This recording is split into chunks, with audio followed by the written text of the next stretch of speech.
All right, welcome to Inside the Arc. Dan Frisella with Stetson men's basketball head coach Casey Alexander. Coach, we just announced some of the TV games that the team's going to have this year.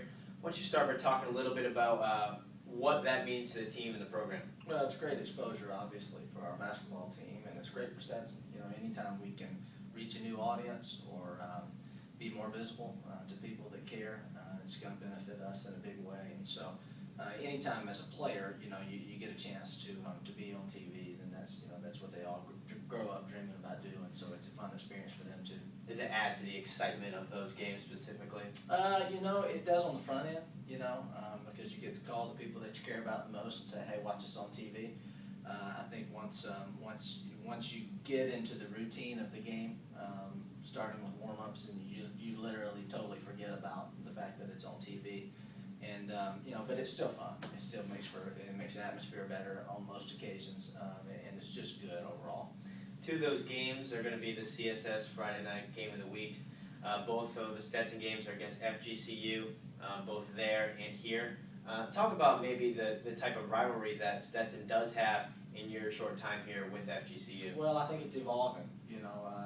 As we know, Gulf Coast hasn't been in our league for very long. Haven't even been Division I for very long. But we had two really competitive games last year. Naturally, our proximity makes it a rivalry, and I think it's going to be something that over the test of time really develops and grows into something special. I think for having a real heavy Florida showing on our team, roster-wise, roster-wise, guys know each other, and that makes it a fun game as well. Now, last year, Stetson won over there, and then FGCU won here.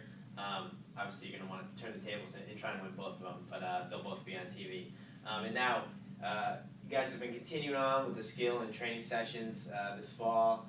Talk a little bit about how those have been going with the team. Well, I think we're developing in the areas that we want to improve in. We talked in our last meeting about having a much better defensive team, being a much more defensive-minded team, and all that goes along with that. And so that's been the focus of those sessions for the most part. Naturally, we get a lot of shooting in and just skill development, but we're trying to approach those sessions as a real, from a mindset of that we've got to be able to be better defensively to be a good team.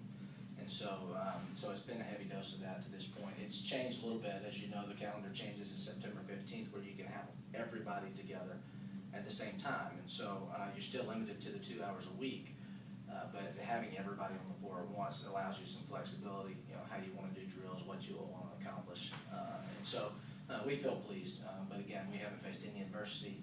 Nothing's gone against us, and so you're gonna have productive sessions. And you talked a lot about the defense, and as the first official practice of the year looms, October 12th will be that date. I got to assume defense is still going to be a major focus when that happens, but what other things will the team start to focus on once practice is done? Yeah, once you can start stringing together 5-6 days in a row of practice, and you've got a little bit more of an unlimited time frame to deal with. We still have to work within the parameters of the rules, of course, but there's plenty of time to really put in certain set plays, out of bounds plays, situations. We could spend all day, every day, covering what we need to cover, and so it just allows us to expand a little bit. It allows us to be a little bit more prepared.